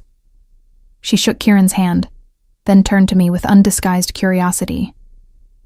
And this must be your authentication specialist. You look rather young, dear. Age doesn't always correlate with expertise, Kieran said smoothly. Ms. Reyes has an exceptional eye and knowledge that exceeds many professionals twice her age. You'll see. Lady Elizabeth's skepticism was palpable, but she led us through the house to what she called the collection rooms, a series of chambers that housed 4 centuries of accumulated treasures. Paintings lined the walls in dense arrangements, furniture from various periods crowded every available space, and display cases held everything from medieval weapons to Georgian silverware to what looked like genuine Viking artifacts. "Where would you like to begin?" Lady Elizabeth asked, gesturing at the overwhelming array. Kieran looked at me, waiting. This was a test, I realized. Not just of my knowledge, but of my confidence, my ability to handle myself in front of clients like Lady Elizabeth, who already doubted me. I moved to the nearest display case, studying the items arranged within. "The Viking pieces," I said. "They're the most valuable and the most likely to be fakes. We should authenticate those first, establish a baseline for the collection's overall quality." Something like approval flickered in Kieran's eyes. Lady Elizabeth simply nodded, though her skepticism hadn't fully evaporated. The next 6 hours passed in intense concentration. I examined each artifact methodically, checking for signs of age, analyzing construction methods, comparing styles to known examples from my mental database of historical research. Kieran assisted with documentation, photographing pieces from multiple angles while I dictated notes about authenticity and condition. The Viking artifacts were genuine: a drinking horn with silver mounts, 3 brooches with intricate knotwork, a small statue of what I thought might be Thor. The medieval weapons were more mixed, about half authentic and half Victorian reproductions. The paintings included 2 Gainsboroughs, a possible Stubbs that would need scientific analysis to confirm, and several minor works by lesser-known artists. By mid-afternoon, I'd worked through 3 of the collection rooms and made preliminary assessments that Kieran seemed satisfied with. Lady Elizabeth had warmed considerably, especially after I identified a Victorian reproduction she'd thought was medieval as actually being more valuable than she'd assumed. It was crafted by a famous forger, whose work now commanded premium prices. "You do have a good eye," she admitted grudgingly. "Mr. Volkov chose well." "He tends to," I replied, catching Kieran's slight smile. We broke for tea, actual British tea service with sandwiches and scones and proper china, in a morning room overlooking the gardens. Lady Elizabeth excused herself to take a phone call, leaving Kieran and me alone with our Earl Grey and cucumber sandwiches. "You're impressing her," Kieran observed. "Not an easy feat. Lady Elizabeth has very high standards. She reminds me of my grandmother, actually. Same no-nonsense attitude about quality and authenticity." I bit into a scone, the buttery texture dissolving on my tongue. "This is incredible. I could get used to this. Working internationally? Or the lifestyle that comes with it? Both, maybe. Though I'm trying not to let it go to my head." I gestured at the opulent room, the priceless paintings on the walls. "This isn't normal for me. None of this is normal." "It could be." Kieran set down his teacup, his gaze direct. "If you accept my offer. Regular work like this, access to collections most people never see, the chance to handle pieces that belong in museums. All of it could be your normal." "In exchange for what?" I asked quietly. "There's always an exchange, Kieran. What do you get out of this besides competent authentication services?" "The pleasure of your company." He said it lightly, but something in his eyes suggested he meant it. "And yes, professional benefits.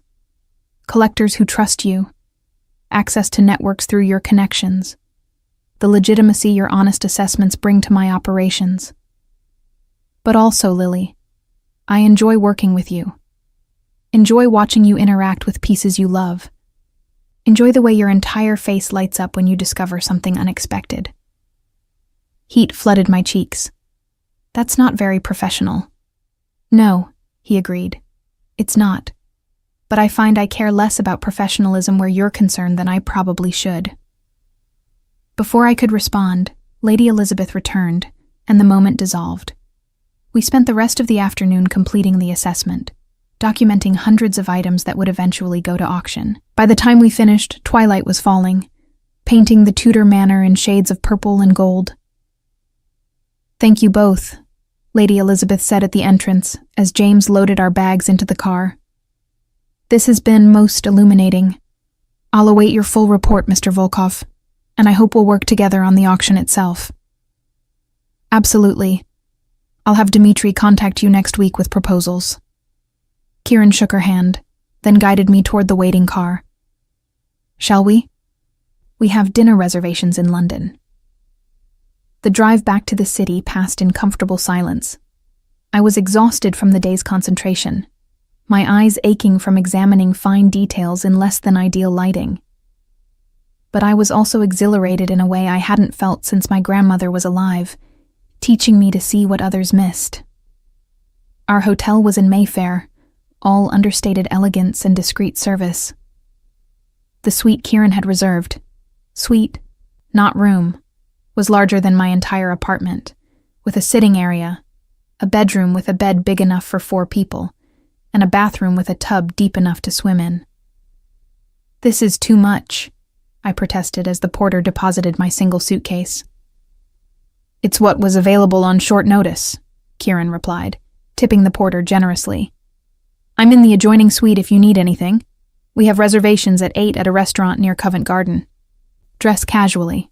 It's more relaxed than Marconi's." After he left, I explored the suite with growing amazement.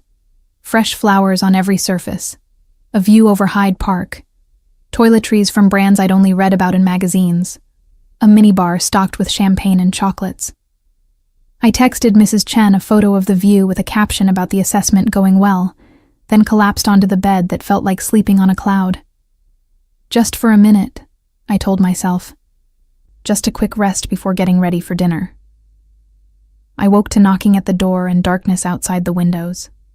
Disoriented, I stumbled to the door and found Kieran standing there, concern creasing his forehead. "Are you all right? You didn't answer your phone." I glanced at the clock on the bedside table. 8:30. "Oh God, I'm so sorry." I laid down for a minute and just completely passed out. His expression softened. "You're exhausted. We've been working for 12 hours. Dinner can wait, or we can order room service if you'd prefer." "No, I want to go out. Just give me 20 minutes to make myself presentable." I was already backing toward the bathroom. "I promise I'll be quick."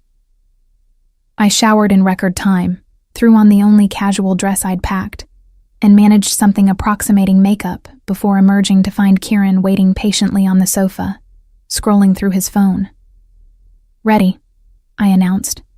He looked up, and something in his expression made my breath catch.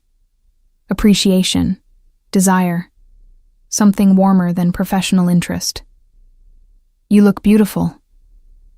I look like I just woke up, because I did. Still beautiful. He rose, offering his arm. "Come, let's get you fed properly." The restaurant was tucked down a cobblestone alley in Covent Garden, the kind of place only locals would know about. We ate fish and chips and drank beer and talked about everything except work, my childhood, his travels, favorite books, the places we'd like to see someday. It felt like a date.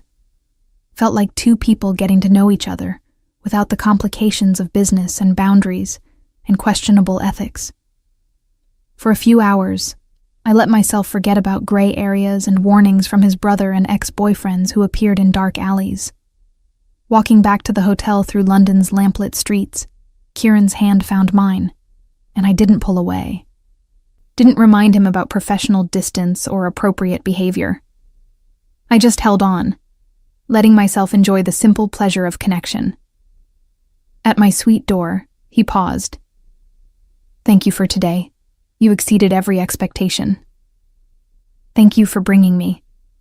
This has been incredible." He leaned down slowly, giving me time to retreat. When I didn't, his mouth found mine in a kiss that was gentle, searching, full of restrained want. I kissed him back, my hands coming up to rest on his chest where I could feel his heart beating as fast as mine. "Lily," he murmured against my lips. "Tell me to leave. Tell me this is too fast, too complicated." "It is," I whispered. "All of that. But I don't want you to leave." The admission felt like stepping off a cliff.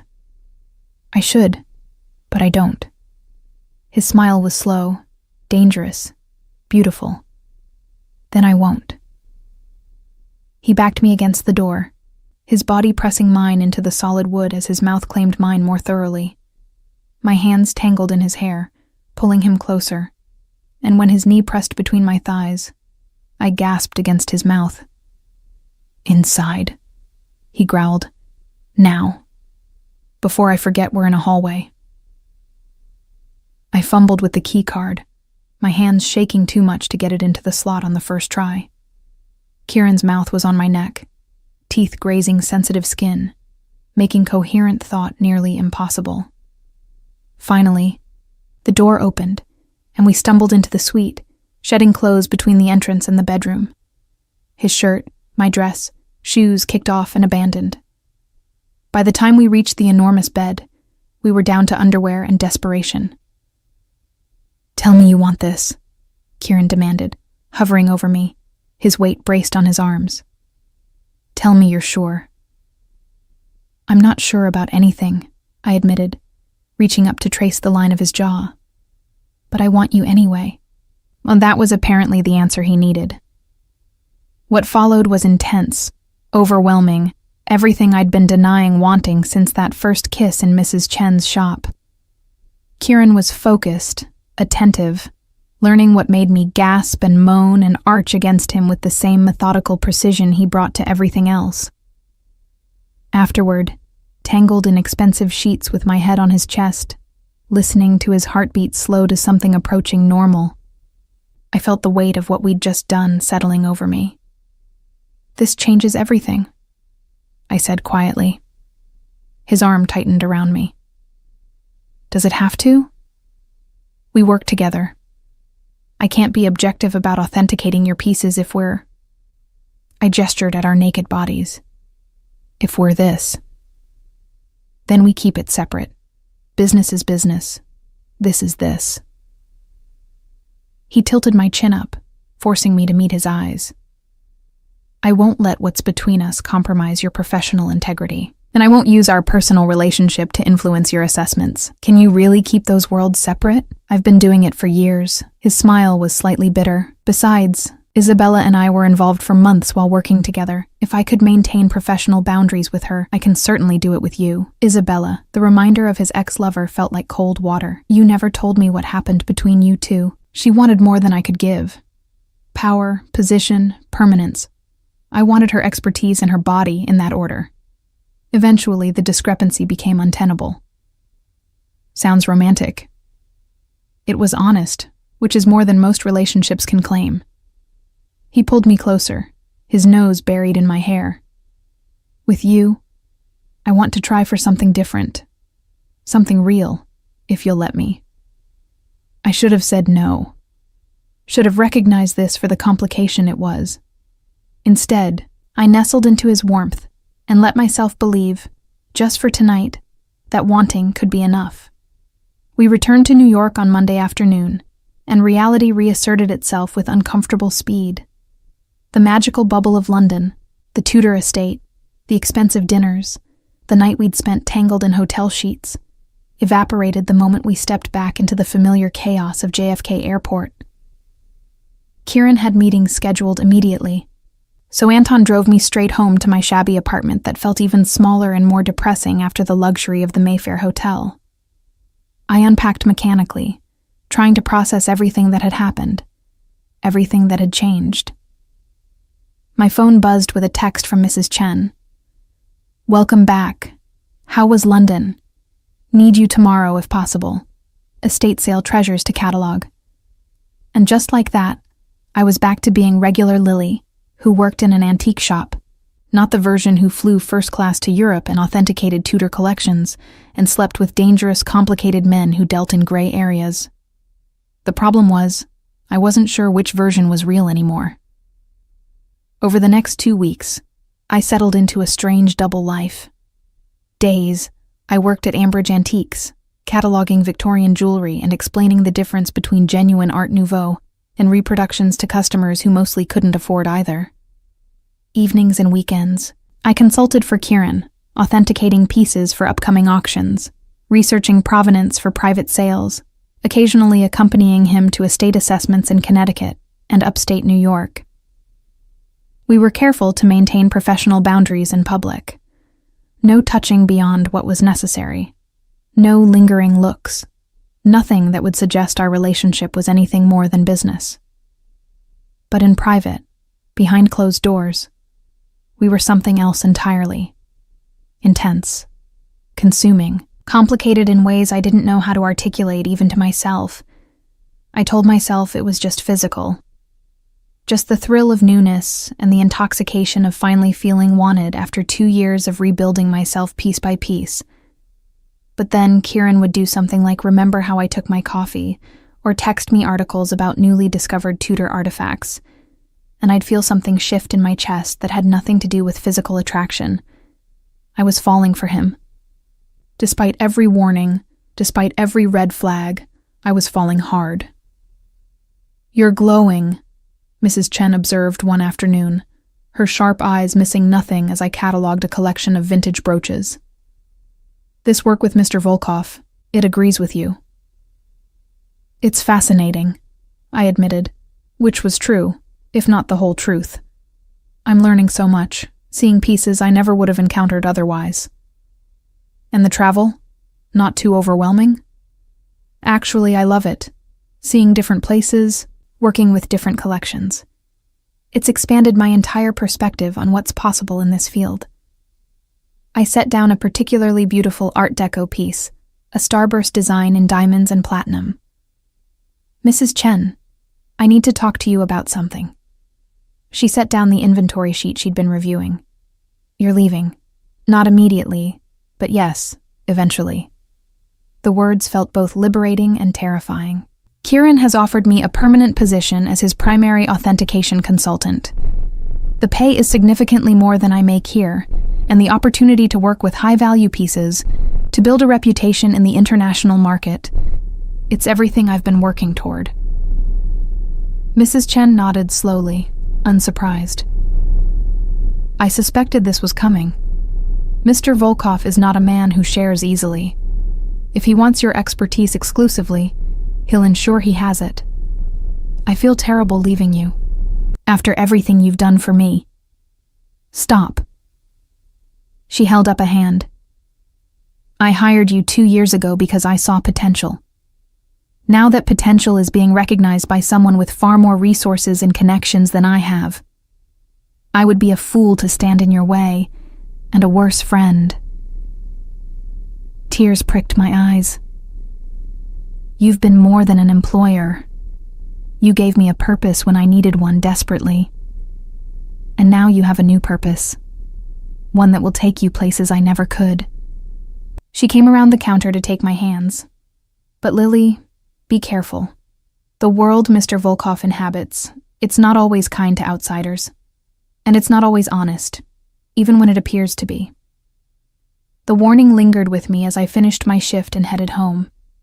Mrs. Chen wasn't the first person to caution me about Kieran, about the dangers of getting too close to a man whose business dealings existed in moral gray areas. But she was the first who knew me well enough to understand that I was already in too deep to extract myself easily. My phone rang as I climbed the stairs to my apartment. Kieran's name lit up the screen. "Hi," I answered, fumbling with my keys. "Are you home?" His voice was tight, controlled in a way that set off alarm bells. "Just getting there now.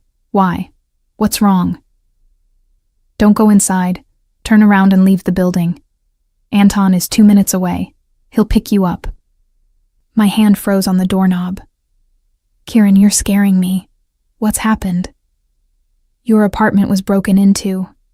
Anton noticed the door was ajar when he drove by on his way to pick me up from a meeting nearby." He checked the perimeter and called the police, but we need you away from there until we know it's secure. The bottom dropped out of my stomach. Someone broke into my apartment? Why? I don't have anything valuable. I don't know yet. That's what we're going to find out. But Lily, until we do, you're not staying there. It's not safe. I wanted to argue, to insist on seeing the damage myself, but the edge in Kieran's voice suggested this wasn't negotiable. Instead, I retreated back down the stairs, just as the black Mercedes pulled up at the curb. The next 3 hours were a blur of police reports and insurance claims, and explanations I couldn't quite provide. Yes, I lived alone. No, I didn't have enemies. No, I hadn't noticed anyone suspicious in the building recently. The robbery appeared random. Electronics gone, some jewelry I'd left on my dresser, cash from a jar in my kitchen. Typical opportunistic burglary, the responding officers assured me. Except my door hadn't been forced. Someone had used a key or picked the lock with professional skill. And according to the building supervisor, no other apartments had been hit, just mine. Not random, Kieran said flatly when the police finally left. We were standing in my ransacked apartment, surveying the damage. Drawers pulled out, cushions overturned, books swept from shelves. Someone was looking for something specific. But what? I don't have anything anyone would want. I picked up a photo frame that had been knocked to the floor, my grandmother and me at her shop, both of us grinning at the camera. Miraculously, the glass hadn't broken. Unless, Kieran prompted. Unless it has something to do with your work, with the authentication services. I looked at him, seeing my own suspicion reflected in his eyes. Someone who thinks I might have information about pieces you handle, or documentation, or who wants to send me a message through you. His jaw tightened. This is exactly what I was worried about. Why I wanted you in a more secure location. You think someone targeted me because of you? I think someone wanted to intimidate you, make you feel vulnerable, possibly plant surveillance equipment while making it look like a standard burglary. He pulled out his phone. I'm having a team sweep this place for bugs and cameras. In the meantime, you're not staying here. Where am I supposed to go? A hotel? The thought of spending my savings on hotel rooms made me want to cry. My penthouse. I have guest rooms. You'll have complete privacy, but the building has 24-hour security, doormen who actually pay attention, and technology that makes unauthorized entry virtually impossible. I opened my mouth to refuse, to insist I could handle this myself. Then I looked around at my violated space, at the evidence that someone had touched all my things, invaded my private sanctuary. The thought of sleeping here, of lying in that bed, knowing someone had been rifling through my belongings, made my skin crawl, just until I can find a new place, I heard myself say. Maybe a week, 2 at most. Kieran's expression suggested he thought it would be longer than that, but he simply nodded. Pack what you need. Everything else can be dealt with later. By midnight, I was installed in one of Kieran's guest rooms, a space 3 times the size of my entire apartment, with its own bathroom and a view of the city that would have been breathtaking if I'd had the energy to appreciate it. Kieran had left me alone after showing me where everything was, respecting my need for space to process. I sat on the edge of the bed, still fully clothed, trying to decide if I should unpack, or if that would feel too much like admitting this was more than temporary. A soft knock made me look up. Kieran stood in the doorway, changed into casual clothes, jeans and a worn t-shirt that made him look younger, less intimidating. I made tea, he said, holding up 2 mugs. Thought you might want some.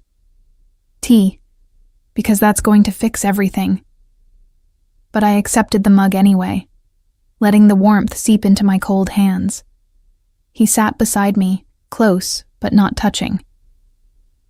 I'm sorry this happened. I should have insisted on better security sooner. This isn't your fault. Isn't it? You said yourself. This might be connected to my work, to people who want to use you to get to me. His voice was tight with suppressed anger. You were right to be cautious about working with me. I've put you in danger.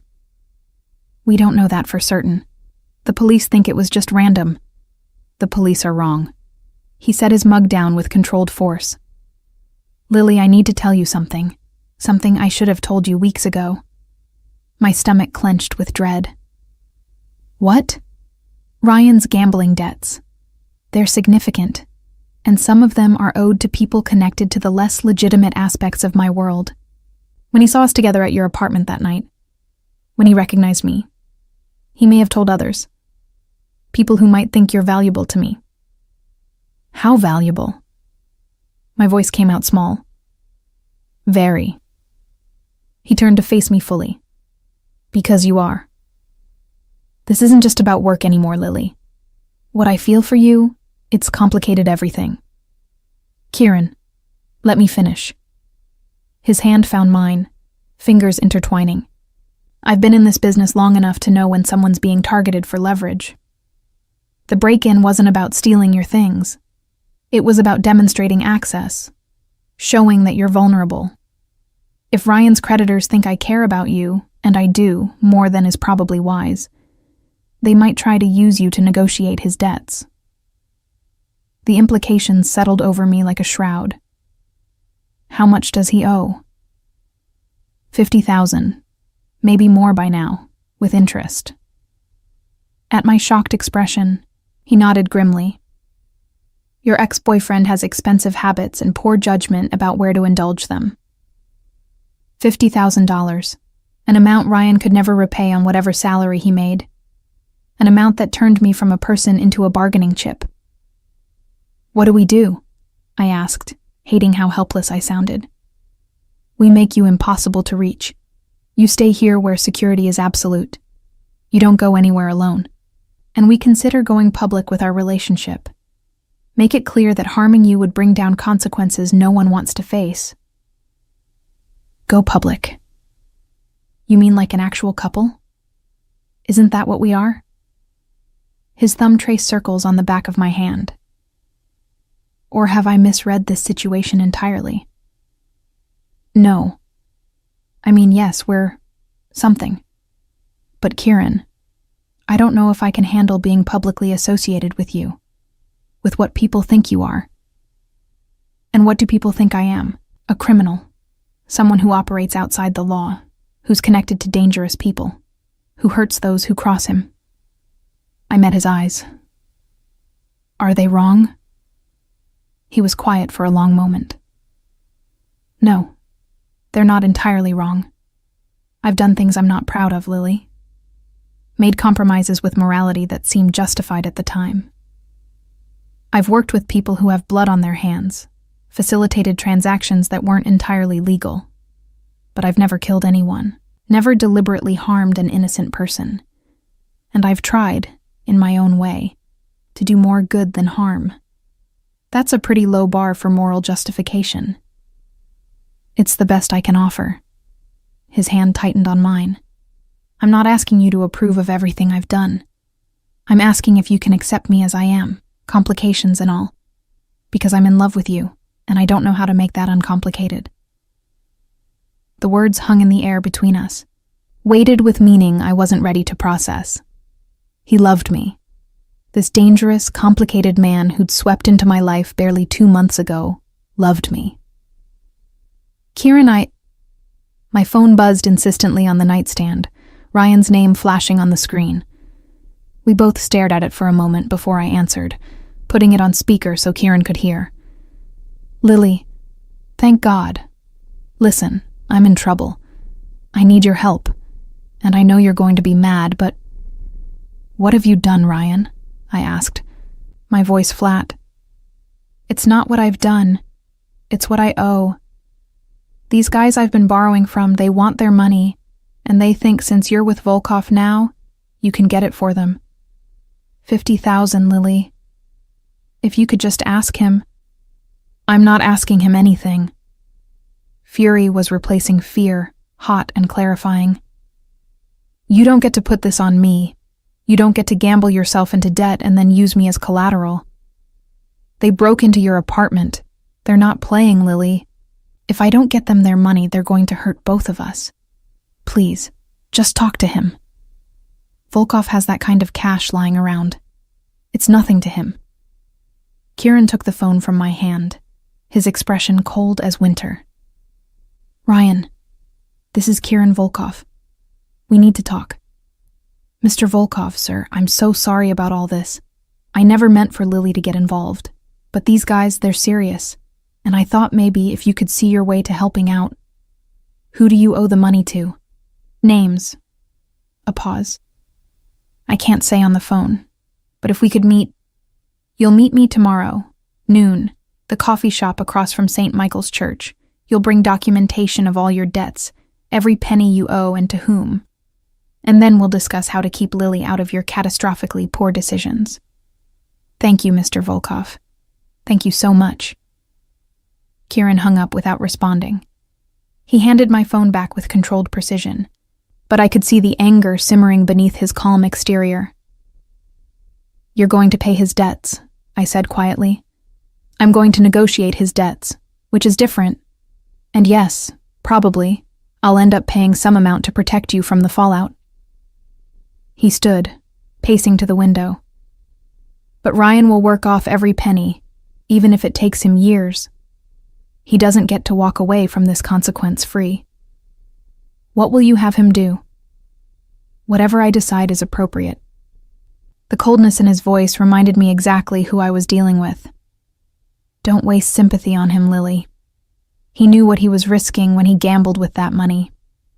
Knew those people didn't forgive debts. And when it came down to it, he was willing to sacrifice you to save himself. The truth of that statement hurt more than it should have. After everything Ryan had done, every betrayal, I still hadn't fully accepted how little I'd actually meant to him. Come here, Kieran said softly, and I went, letting him pull me into an embrace that felt like the only solid thing in a world that kept shifting beneath my feet. I will keep you safe. Whatever it takes, whoever I have to pay or threaten or destroy, you will be safe.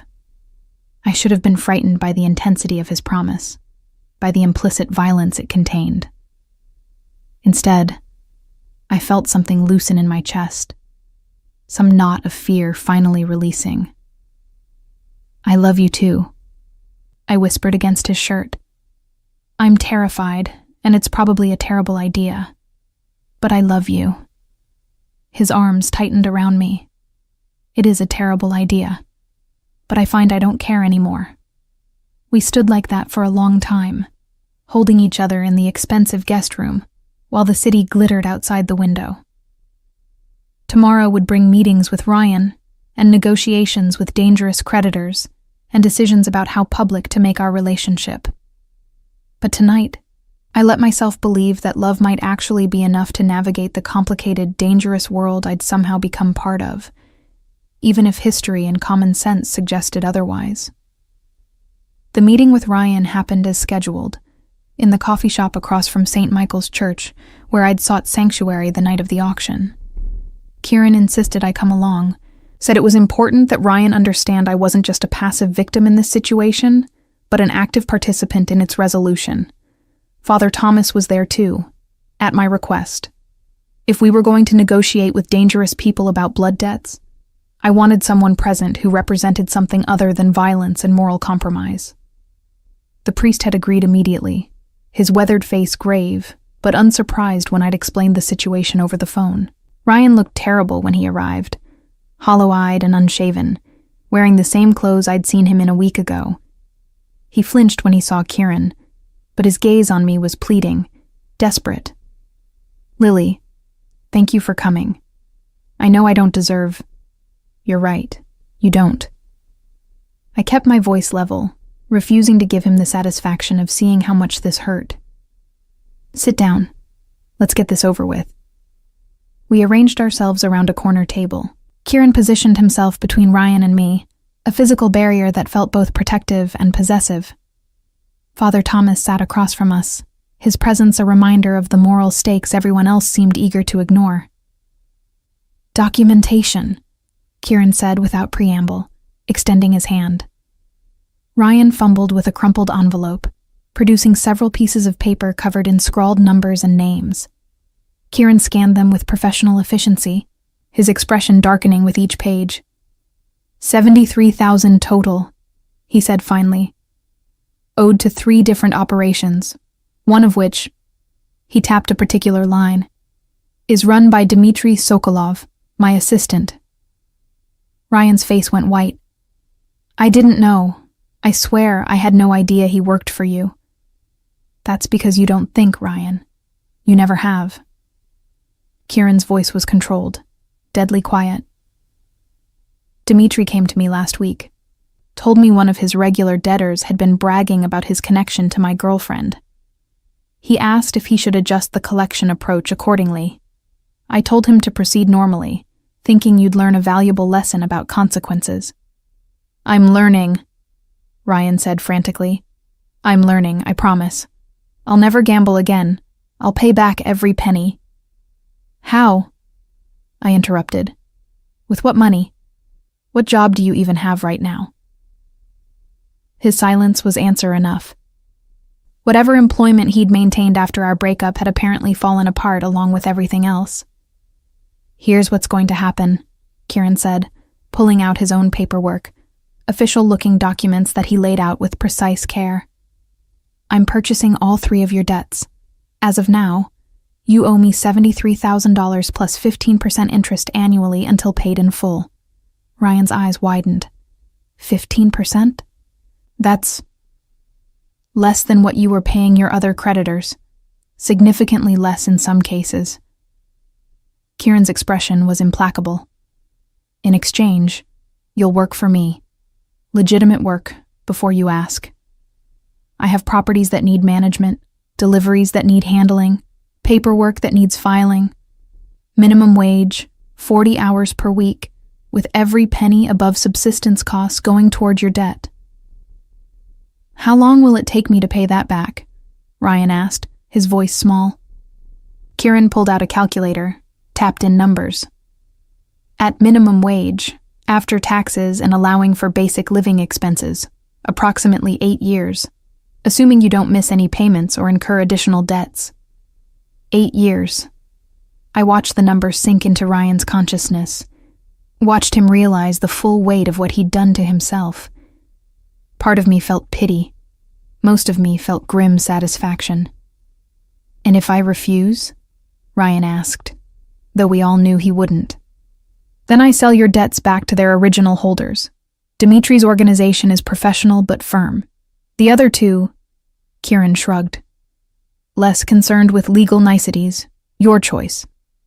"I'll work for you." Ryan's shoulders slumped in defeat. "Whatever you want. Just please, keep Lily safe from all this. None of this is her fault." "I'm aware." Kieran's hand found mine under the table, squeezing once. "Which is why the terms include a restraining order. You'll have no contact with Lily unless she initiates it. You won't approach her building, her workplace, or any location you have reason to believe she might be. Violation results in immediate transfer of your debts back to the original holders." "I understand. One more thing." Kieran's voice dropped to something dangerous. "If anything happens to Lily, anything at all, accident or otherwise, I will hold you personally responsible. Do you understand what that means?" Ryan nodded quickly, too quickly, fear written plainly across his face. Father Thomas shifted uncomfortably, clearly troubled by the implicit threat, but he said nothing. Perhaps he recognized, as I had, that this was as close to mercy as Ryan was going to get in this situation. The paperwork was signed, witnessed by Father Thomas, and filed away in Kieran's briefcase. Ryan left looking like a man who'd narrowly escaped execution, only to face a different kind of prison. Father Thomas lingered, his expression concerned as he looked between Kieran and me. "Are you truly all right, Lily?" he asked gently. "Because if you need help, if this situation—" "I'm fine, Father. Really." I squeezed his hand. Thank you for being here, for witnessing this. Mr. Volkov. Father Thomas turned his attention to Kieran. I appreciate your handling of this situation with relative restraint, but I must ask, what kind of future are you building with Lily? One where violence and threats are the first response to problems? Violence is sometimes necessary, Father. Surely your own history recognizes that. Kieran's tone was respectful, but firm. I'm building a future where Lily is safe, protected, free to pursue her passion without fear. Whatever that requires, I'll provide. Even if she wants freedom from you? The question hung in the air, loaded. Kieran's hand tightened almost imperceptibly on mine. If Lily ever wants to leave, she can. I won't stop her. He met Father Thomas's gaze directly. But I will do everything in my power to convince her to stay. That's not a threat, Father. It's a promise. After the priest left, Kieran and I sat in silence for a long moment, processing what had just happened. The coffee shop bustled around us, oblivious to the life-changing negotiations that had just concluded at our corner table. 8 years, I said finally. You've bound Ryan to you for 8 years. I've given him a path to redemption. More than he deserved. Kieran's thumb traced circles on the back of my hand. And I've ensured he can never use you as a pawn again. That's worth 8 years of his mediocre labor. Is this what your world is always like? Debts and obligations and people bound to each other through contracts written in fear? Sometimes, but also partnerships built on mutual benefit. Trust earned through consistent action, loyalty rewarded with protection and opportunity. He turned to face me fully. Lily, I know you're struggling with what I am, what my life entails, but I need you to understand something. Everything I've done since meeting you has been to keep you safe while giving you room to grow, to be the person you want to be. Even if that person doesn't want to be involved with someone who operates in gray areas, even then. His voice was steady, certain. Though I'd be lying if I said I wouldn't fight to keep you, would try to show you that the gray areas aren't always as dark as they appear. I thought about the past 2 months, the fear and the exhilaration, the way my world had expanded beyond anything I'd imagined possible. The Tudor estate, the European collectors, the access to pieces that belonged in museums, the feeling of being cherished, protected, valued not just for my expertise, but for who I was. And yes, the darkness too, the warnings from Alexei, the jealousy from Isabella, the break-in at my apartment, Ryan's debts that had nearly pulled me under with him. I'm moving in with you, I said abruptly. Not to your guest room, to your bedroom, your life, all of it. If I'm going to be part of this world, I'm doing it fully. No more half measures. Kieran's eyes widened, something like hope and victory mixing in their depths. Are you sure? No. But I'm sure I love you. Sure that what we have is worth the risk. I leaned forward, resting my forehead against his. Just promise me one thing. Anything. Promise me we'll build something legitimate together. That the gray areas will keep getting lighter, not darker. I can't spend my life looking over my shoulder, wondering which of your business associates might decide I'm useful leverage. I promise. He kissed me softly, a seal on the vow. I've actually been working on something, a legitimate auction house, completely above board, specializing in pieces with impeccable provenance. I was going to wait until it was further along to tell you, but I want you to run it with me. Equal partners in every sense. An auction house? My mind was already racing with possibilities. Specializing in what, exactly? Whatever you think the market needs. Whatever you're passionate about. He pulled out his phone, showing me architectural renderings of a beautiful space in Lower Manhattan. I purchased the building 6 months ago. Been renovating it slowly, trying to decide exactly what I wanted it to be. Now I know. You're doing this for me? I'm doing this for us. And because you're right, the gray areas need to get lighter. I've been moving in that direction for years, trying to legitimize more of my operations. You're giving me the motivation to accelerate that process. Over the next 3 months, we built something extraordinary. The auction house, Reyes and Volkov Fine Antiquities, opened in February to immediate acclaim. Our first auction featured the Tudor estate pieces we'd assessed in London, along with several collections Kieran had been holding for exactly this purpose. I discovered I had a gift for curating, for selecting pieces that told stories and attracted serious collectors.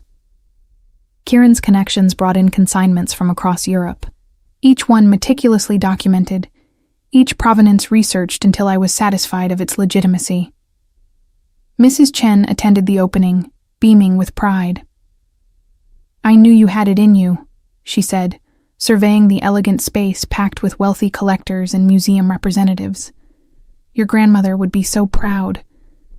Isabella showed up too, impeccably dressed and trailing a new partner, some French industrialist who apparently collected Napoleonic artifacts. She congratulated us both with perfect politeness, though the look she gave me was knowing, assessing. "He's never done this for anyone before," she said when Kieran was occupied across the room. "Built something from scratch, made himself vulnerable through legitimate business that can actually be audited and scrutinized. You must be quite special." "I'd like to think we're special together," I replied carefully. "Perhaps." She sipped her champagne thoughtfully. "Just remember that men like Kieran, they collect things, beautiful things, rare things, and they don't handle it well when their collections try to leave." The warning echoed Alexi's from months ago, but I pushed it aside. Kieran had proven himself repeatedly, shown me through action that he valued my independence as much as my presence.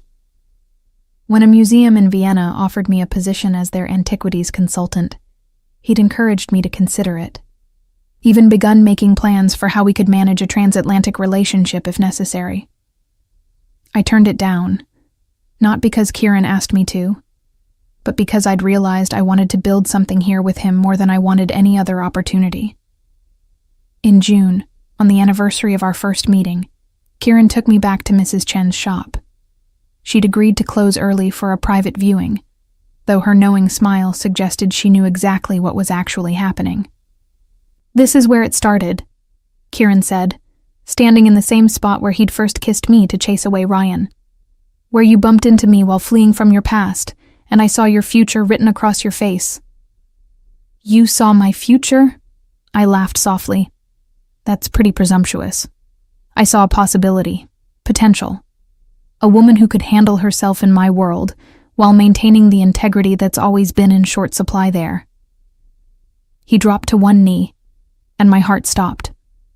I saw the person I wanted to build a life with, if she'd have me. The ring he produced was Victorian, naturally. A sapphire surrounded by diamonds, the kind of piece I would have cataloged and authenticated hundreds of times without recognizing its personal significance. Until now. "Lily Reyes, will you marry me? Will you continue building this life we've started, making the gray areas lighter together, creating something legitimate and real that we can be proud of?" I looked down at him. This dangerous, complicated man who'd upended my life and rebuilt it into something better than I'd ever imagined possible. At the shop where I'd hidden from my past and stumbled into my future. At Mrs. Chen, watching from the doorway with tears in her eyes. "Yes," I said, dropping to my knees so we were eye level. "Yes, I'll marry you. I'll keep building with you. I'll be your partner in everything." He slid the ring onto my finger, and it fit perfectly. Of course it did. Kieran was nothing if not thorough in his research, his planning, his approach to acquiring what he wanted. But as he pulled me into a kiss that tasted like promises and possibility, I realized something important. I'd acquired him too. Piece by piece, kiss by kiss, choice by choice. I'd collected this man as thoroughly as he'd collected me. And together, We'd built something neither of us could have created alone. 3 years later, I stood in our auction house, our third location, this one in Paris, watching Kieran negotiate with a particularly stubborn German collector. He was in his element, charming and ruthless in equal measure, and I still felt that same flutter of attraction I'd experienced the first time I saw him examining pocket watches in Mrs. Chen's shop. My phone buzzed with a message from our London office. The Italian Renaissance collection we'd been pursuing for months was ready for authentication. Could I come next week? I looked down at my left hand, at the Victorian sapphire that had been joined by a simple platinum band. Thought about the life we'd built. Complicated, sometimes ethically ambiguous, always interesting. The auction houses were thriving. Our reputation for impeccable authentication, bringing in clients from around the world. And yes, occasionally Kieran still dealt in those gray areas. But they were getting lighter, just as he'd promised. The contacts from his darker past were gradually being replaced by legitimate dealers and museum representatives. The questionable provenances were becoming clearer, more defensible. We were building something good, something real. Kieran caught my eye across the room and smiled, that slow, dangerous smile that still made my heart race. He excused himself from the collector and crossed to me, his hand settling at the small of my back with familiar possession. "What are you thinking about?" he murmured. "How far we've come from that first kiss. How you covered my mouth to silence my panic and ended up changing my entire life. Any regrets?" I looked around the Paris auction house, at the life we'd built together, at the future still unfolding before us with all its complications and possibilities. "Not even one," I said, and kissed him again. There in the middle of our empire of beautiful things we'd collected together,